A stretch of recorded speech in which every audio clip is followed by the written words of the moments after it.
Guys खूप time झाला, म्हणजे 1-2 तास झाले असतील. आम्ही विचार करतोय आमचा चॉकलेट कुठे गेला. आम्ही कधीपासून शोधतोय. चला आपण आणि शोधूया. तो कुठे बसलाय ते दाखवतो आम्ही तुम्हाला.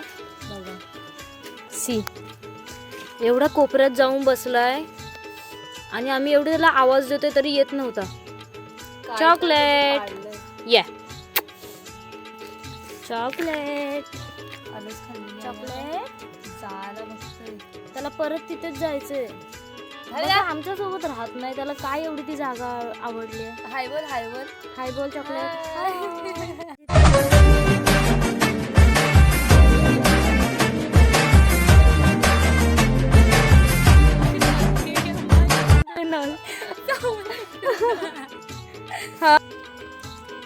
हाय, माझं नाव चॉकलेट. मी यांचा न्यू मेंबर आहे. आपल्या YouTube फॅमिलीला माझ्याकडनं हाय. प्लीज लाईक शेअर सबस्क्राईब करा. भेटूया नेक्स्ट ब्लॉग